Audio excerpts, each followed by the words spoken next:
Welcome to This Explainer. Today, we're cutting through the marketing fluff and getting right into the actual polymer science behind flexible body jewelry.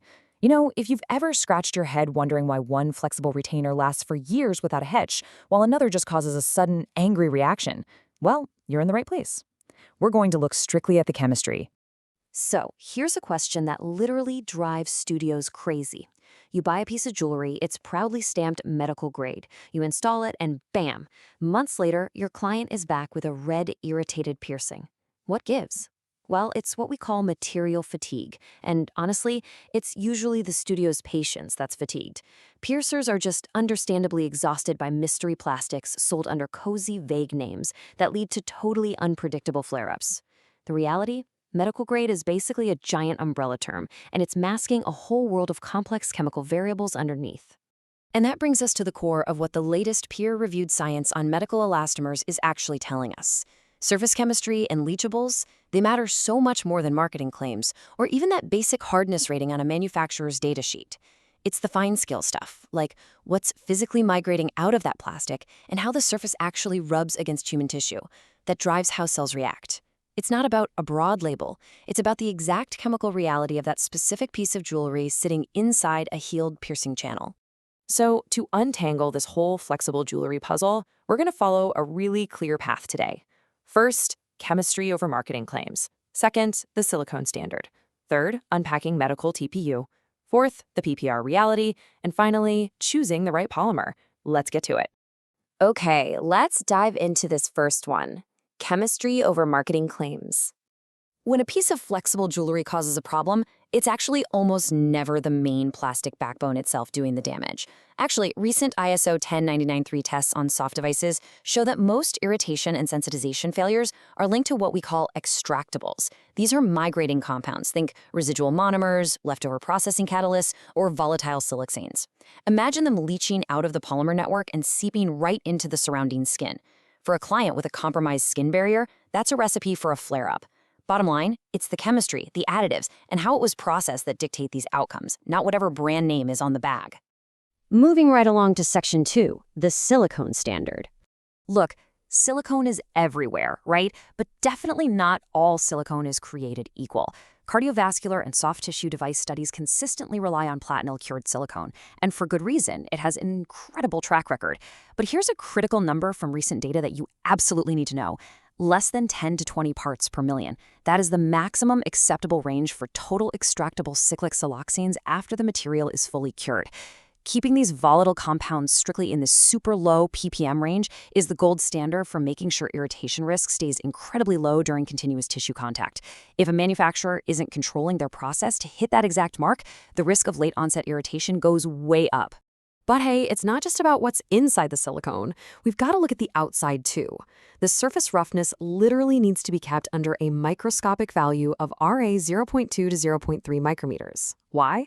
Because a surface smoother than that dramatically reduces bacteria sticking to it, and it even correlates with thinner scar tissue capsules in the body. So practically speaking for a studio, if a silicone retainer feels even slightly tacky, kind of dusty, or if you can actually see surface texture, no way. It's outside that safe envelope and absolutely shouldn't be used for long-term wear. All right, let's unpack Section 3, medical TPU. Now, what's really interesting here is the stark contrast in these accelerated aging tests, which basically mimic the warm, moist conditions of the human body. Take a look at the newer aliphatic polyether TPUs. When they're formulated without those nasty migrating plasticizers, they retain over 80 to 90% of their tensile strength even after weeks of accelerated aging.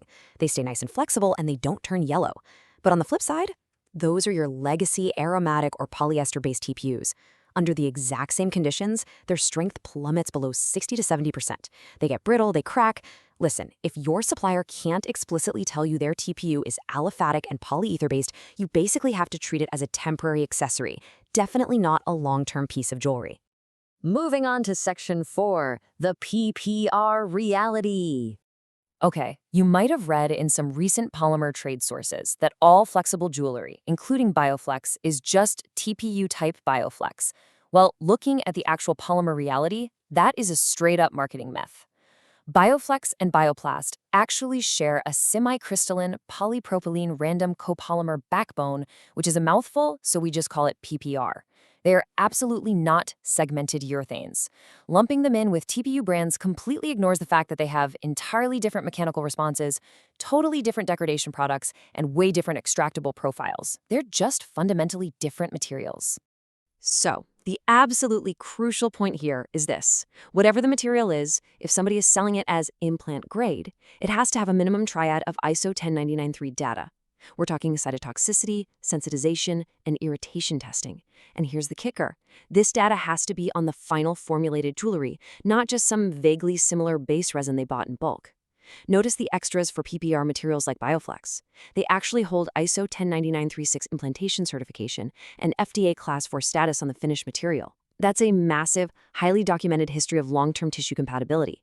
It goes so much further than anonymous medical TPU claims. And this brilliantly illustrates everything we've been talking about. Think of this comparative matrix as your ultimate cheat sheet for navigating our big three polymers. You can clearly see the distinct backbones, right? Polysilicone for silicone, segmented polyurethane for TPU, and polypropylene copolymer for PPR. But really look at the red flags. You absolutely want to avoid tacky peroxide-cured silicones. You want to dodge phthalate-heavy aromatic TPUs, and definitely steer clear of uncertified mystery polymers pretending to be PPR. If you treat the actual material system as your basis for buying, rather than just trusting a marketing label, you literally eliminate all the guesswork.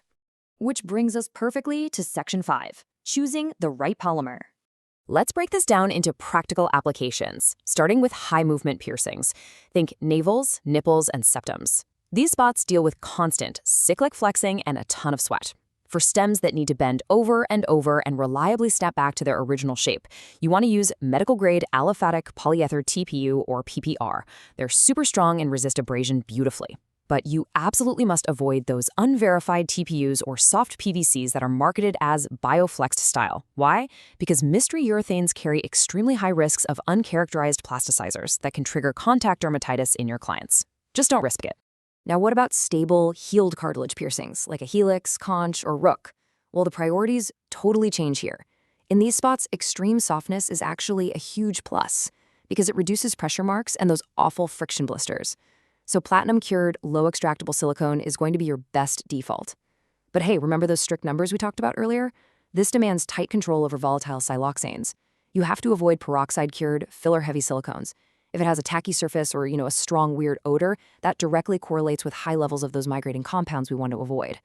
And what about clients with multi-system sensitivities or a history of reacting to polymers where metal is just a no-go? For these highly complex immune profiles, PPR is absolutely your workhorse. It's the safest default, it gives you proven biocompatibility, incredibly low water uptake, and a really nice controlled stiffness. Oh, and for these clients, strongly avoid colored or scented flexible jewelry. I know they look fun, but adding pigment or fragrance packages dramatically increases the load of unknown extractables. It entirely defeats the whole purpose of using a biocompatible retainer in the first place. So, to wrap up our deep dive into polymer science today, I want to leave you with this fantastic summary from the source material.